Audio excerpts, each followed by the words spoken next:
देखिए एक 2 नंबर का सवाल आता है, निश्चित है आएगा एक क्लास 10th का बोर्ड एग्जाम में। दिया हुआ है सवाल द्विघात समीकरण 2x² - 4x + 3 = 0। इसका बोल रहा है हमको विविक्तर ज्ञात करने के लिए। इंग्लिश में बात करें तो डिस्क्रिमिनेंट। अब देखिए पहले हम इस समीकरण लिखते हैं, उसके बाद जानते हैं क्या सब रहता है इस समीकरण में दिया हुआ।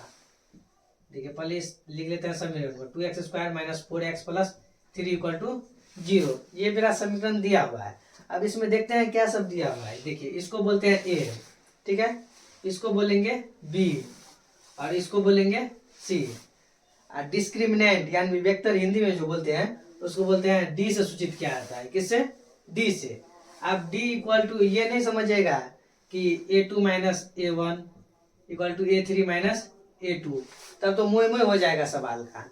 ये नहीं है विविक्तर का फॉर्मूला। विविक्तर का फॉर्मूला होता है B² - 4AC। ठीक है, अब देख लेते हैं बी का मान क्या दिया हुआ है, 4 है। 4 के पीछे देखिए क्या है, माइनस है प्लस है। ये पीछे का साइन देखना निश्चित रहता है, नहीं तो हम बराबर बोलते हैं जो साइन अगर नहीं देखिएगा तो सवाल गलती बन जाएगा। अब देखिए -4 है तो -4 है, स्क्वायर में है तो इसको होल स्क्वायर कर देते हैं, कोई बात नहीं। माइनस है बीच में तो माइनस दे दीजिए। 4 है तो 4, ए के जगह पर कितना है 2 है तो गुने 2 दे दीजिए। सी के जगह पर कितना है 3 है तो गुने 3 दे दीजिए। अब बहुत स्टूडेंट ऐसा होगा बकलोलवा जो पढ़ा नहीं होगा, वो सोचेगा भाई गुना कैसे दे दिया।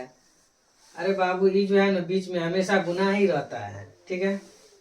देखिए -4 का स्क्वायर, 4 का स्क्वायर क्या हो जाएगा, स्क्वायर समझते हैं ना, नहीं समझते हैं तो जान लीजिए। स्क्वायर मतलब 2 बार लिखिए, 4 × 4, ठीक है, 2 बार लिखिए, नहीं समझ में आता है तो।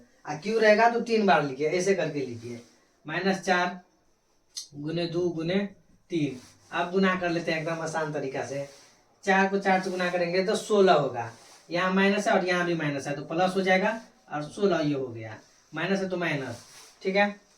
अब 4 दूना 8, 8 × 24 हो गया ये। अब 16 में से 24 घटेगा, नहीं घटेगा, 24 में से 16 घटेगा। अब देखिए जिसके पीछे का साइन जो है प्लस है या माइनस है वो हमको देखना होगा। देखिए इसके पीछे है प्लस तो ये क्या है छोटा है, इसके पीछे क्या है माइनस है, माइनस जिसके पीछे है वो क्या है बड़ा है, तो माइनस का साइन पड़ेगा और घटेगा। 24 में से 16 को घटाएंगे तो 8, डी इक्वल टू आ गया -8। यही हमारा सवाल बन गया। ऐसे करके मोह मोह कर सकते हैं आप लोग भी सवाल को।